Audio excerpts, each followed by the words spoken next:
Hey guys, this is Undercover Dudes all the way from Down Under, and today we're going to be talking about Quake Champions, a competitive first-person shooter developed by id Software and published by Bethesda.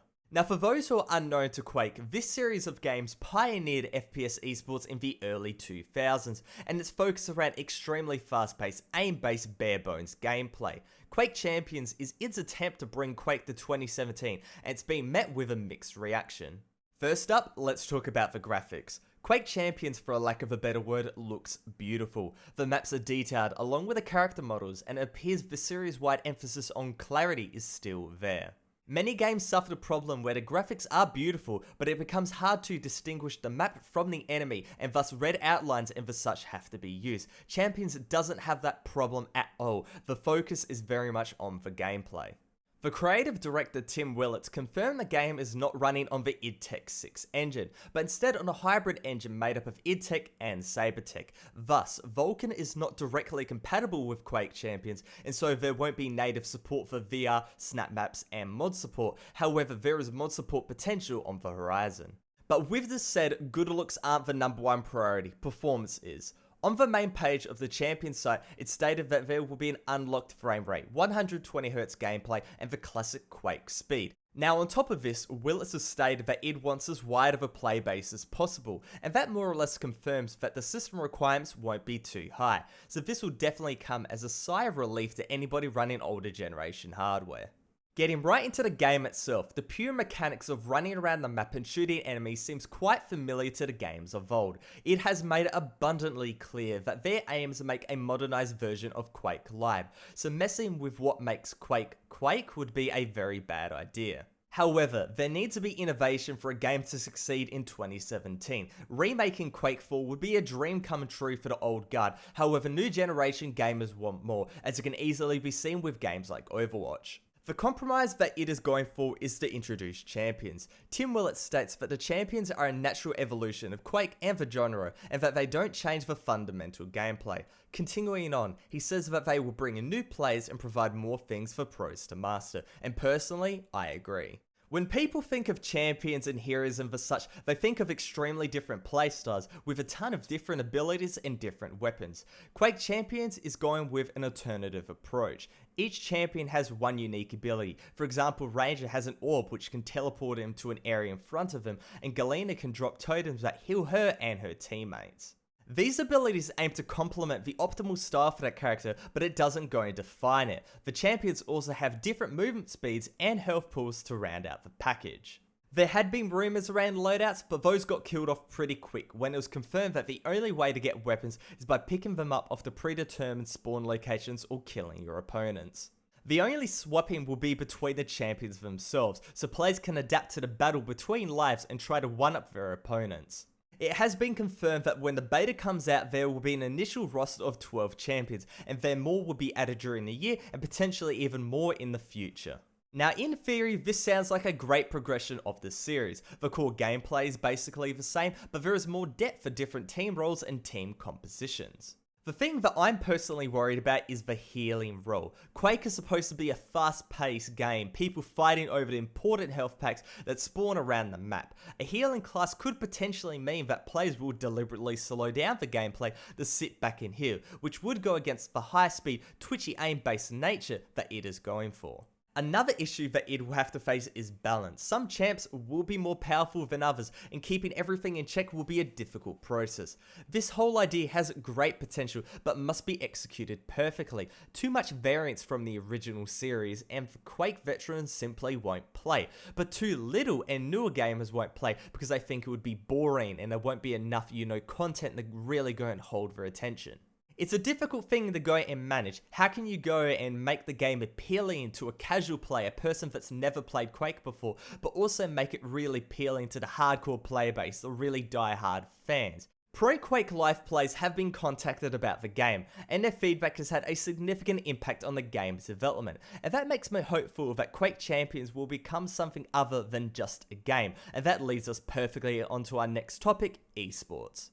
It's clear that it is committed to esports for Quake Champions. They want to bring the arena shooter back to the forefront. Now, they're attacking on two fronts, with team-based modes and also duo modes. Their main team mode is called Sacrifice, objective focus in capturing obelisks, but capturing these obelisks means that the team will get more points per kill. Now, while that is cool and all, the real essence of Quake, in my opinion, is the 1v1 battles. Currently, esports doesn't have that besides StarCraft, and despite StarCraft being a great game, it's extremely difficult to understand at first glance. Shooters don't really have that problem, and combined with Quake's great potential of insane mid-air rocket frags and Twitch railgun shots gives Quake a real chance. The fact that the high level skill ceiling has been raised with the addition of champions, but also lowered for new players who can rely more on abilities than pure skill, is also good for a potential esport.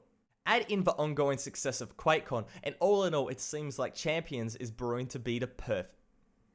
Add in the ongoing success of QuakeCon, and all in all, it seems like Champions is brewing the perfect storm. But saying that, I don't see Quake's Champions going and overtaking League of Legends and Counter-Strike Global Offensive. There is a great video by Thorin, it's called Quake Can't Be #1 again. I'll link it in the description below. It goes into this in really big detail. Now, recently, Bethesda announced that Quake Champions is going to be a free-to-play game. If you download the game for free, you will have one permanently unlocked champion, that being Ranger. Now, using in-game currency you can get from playing games and whatnot, you'll be able to rent champions for periods of time. Now, this model is commonly used in free-to-play first-person shooters, but pay-to-win is generally a big issue, as getting people to buy stuff is very difficult.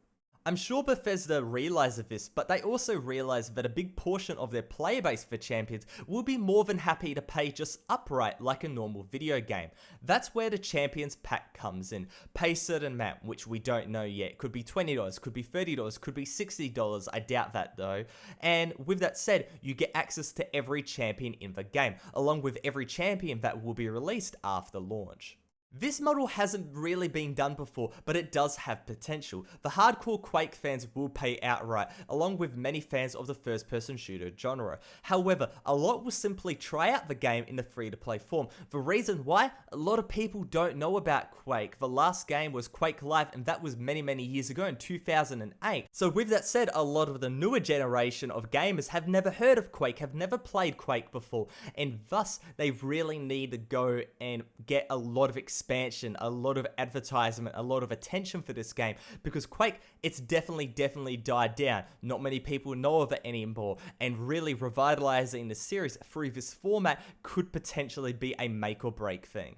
Now put all of those thoughts to the side and let's go and talk about the in-game experience. Bethesda crucially needs to balance out grinding for in-game currency and giving currency out to everybody. In the end, Bethesda wants all the free-to-play players to become paid players by buying the Champions pack, but that won't happen. Thus, you have to make the game more than playable for the free users, but also inconvenience them enough so they're inclined to go and buy the Champions pack. For example, if they can rent 2 champions a day, plus the default, that is definitely playable, but that's not getting access to all 12 champions. I think being able to swap champions in-game will be an extremely important factor for people actually going and actively buying this pack, because they'll be able to go and see in-game these people swapping between all 12 of the champions, and they can go and see what they're missing out on. But with that said, they can't make excuses saying that the game is pay to win, because in the end of it, champions don't make a massive impact. Your aim and your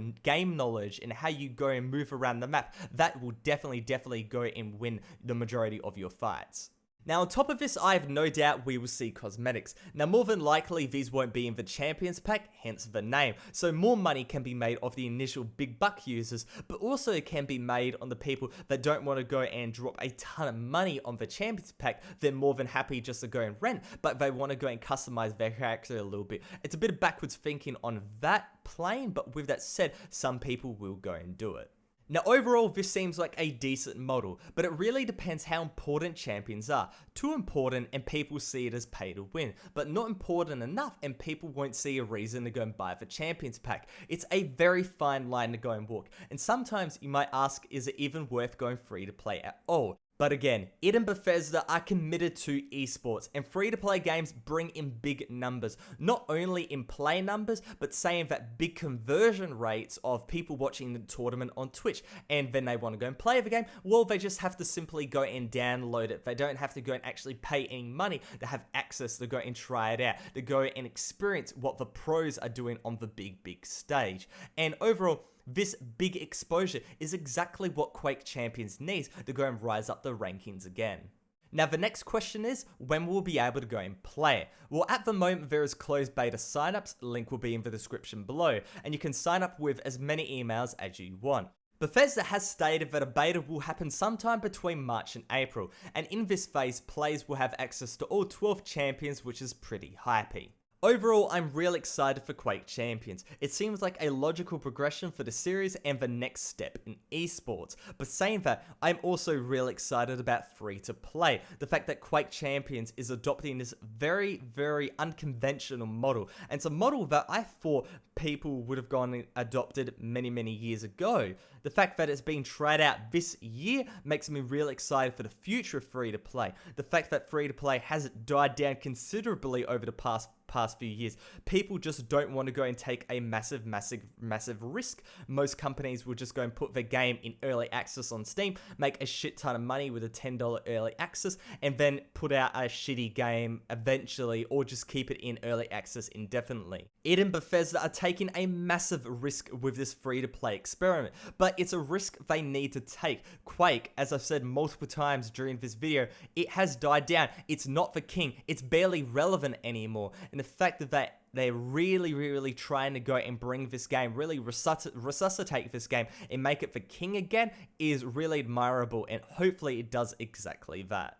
Now, hopefully you guys enjoyed the video. If you did, make sure to go and subscribe and also give a like rating. On the screen, there is a link to Thorin's video for Quake. I definitely suggest checking that out. But other than that, it's Undercover Dudes all the way from Down Under.